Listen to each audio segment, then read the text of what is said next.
À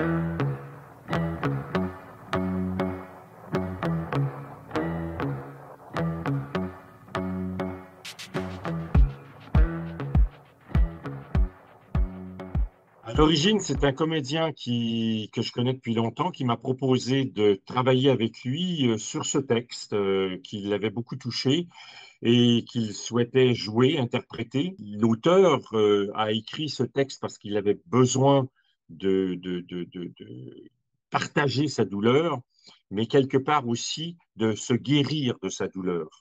Et ce texte sert de guérison à cette douleur. Ça va dans le sens de la haine n'est jamais une solution. Et la haine n'est jamais une ouverture vers le futur.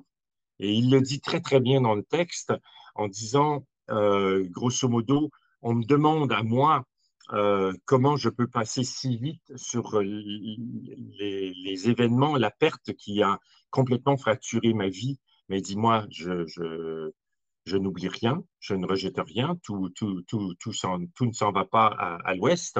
La seule chose, c'est que je ne vais pas construire ma vie et la vie de mon fils sur une haine de gens qui sont parfaitement impalpables, parce que si je transfère sur autrui ma douleur, jamais je ne serai capable de la partager avec mon fils et jamais je ne serai capable de continuer à vivre.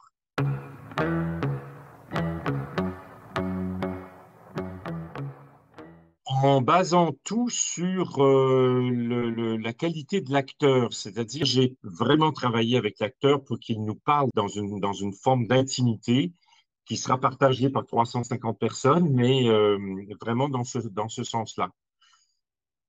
Pour le reste, ce sera de l'accompagnement musical lumineux. Évidemment, il y a une forme de théâtralité qui s'ajoute du fait même qu'on est sur une scène et non pas dans un salon.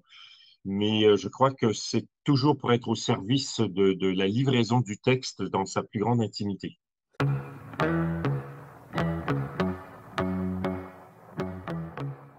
Je dirais que c'est un chapitre qui s'appelle Lettre de Melville.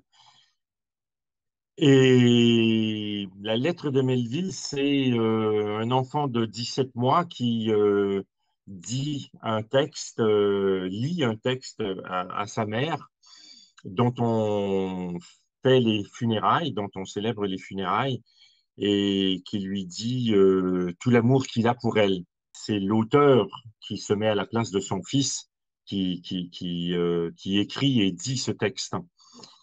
Et en fait, il est déjà en train, le père en tout cas, de transcender cette mort et cette mort qui fracture sa vie en deux et, et qui lui permet de construire sur sa résilience le futur qu'il va partager maintenant à trois, à deux, alors qu'avant ils étaient trois.